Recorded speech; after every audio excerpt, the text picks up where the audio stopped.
Энэ байнгын орон дээр хилцэж байгаа асуудалтай холбогдуулаад процедурын хувьд болон ер нь концепцийн хувьд нэг 3 үг хэлмээр санагдаж байна. За нэгдүгürt бол ер нь ажлын хэсэгт мэргэжил арга зүйн зөвлөгөө өгж байгаа дэд хэсэг хоёрын дунд нэгэн шийдвэр гаргагч, нэг нь одоо мэдээлэл өгч гэдэг хоёр зааг байгаа шүү. Тэрийг маш сайн ойлгодог байх хэрэгтэй.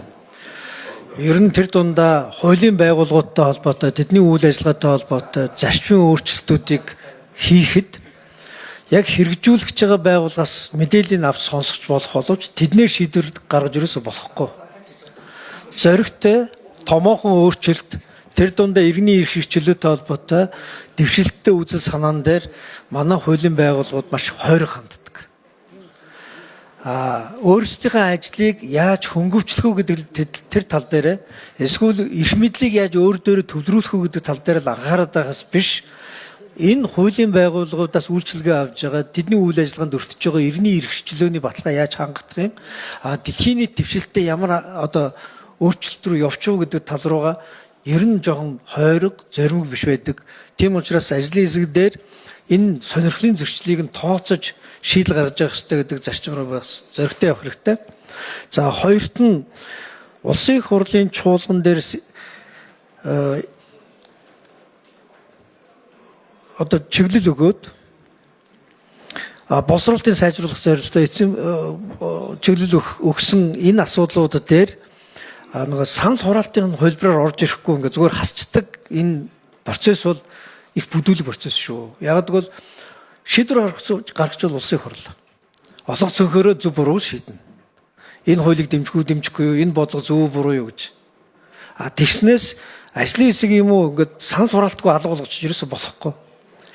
Гүйцэн боловсруулах чиглэл авъя гэж чуулган дээр чиглэл авчаад тэгээд энэгээр санал хураагаад хэрэггүй гэд явчихна гэдэг бол чуулганы эрх мэдлийг алга болгож гэнэ гэсэн үг байхгүй юу? Тэгэхээр энэ дээр дараагийн зүйл дээр бас жоохон бодно үз. За гол асуудал юу байсан бэ гэхээр биднээс анх 24 оны сонгуулийн дараа улсын их хурл эхлээл хамгийн цочор мэдээ эрүү шүүлтэнд өртөж иргэн нас орсон тухай байсан.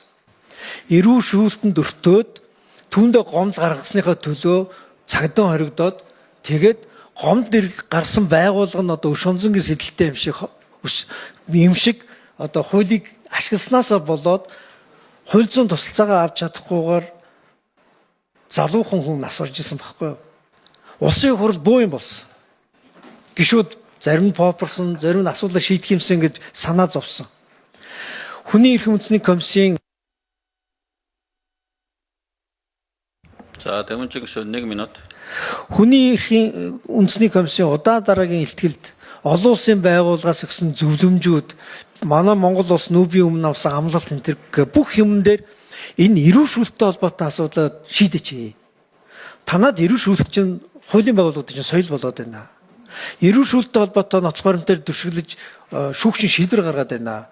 Эрүү шүүлтийн үр дүнд гарч байгаа шүүхийн шийдвэр чинь хязгаар шударга байж чадахгүй. Хуулийн дээдлэх гэдэг англи руу орохгүй. Тийм учраас энэ асуудлаа төгс шийдэх одоо заавар чиглэл улсын хурлын гишүүчсэн санаа зовсон. Тэгээд одоо энэ хуулийн өөрчлөлттэй холбоотой улсын их хурлын тогтоолын төсөл боловсруулж байгаа юм байна. Тэр тогтоолын төсөл дээр энийг гүйцэтгэх шийдвэрлэх бас тодорхой чиглэл орж байгаа юм байна. Хугацаагаа 9 сарын 1 ингэж тавьж байгаа юм байна. Ажлын хэсэг энэ дээр бүр санаачлагтай ажиллана, хамтарч энэ чиглэлийн өөрчлөлтүүдийг хийхэд тулд нам харгалзахгүйгээр одоо дундын итгэл үнэмшилтэйгээр явъя гэж байгаа учраас бид бол хилцгийг нь үргэлжлүүлээ явъя гэдэг байр суурьтай байна.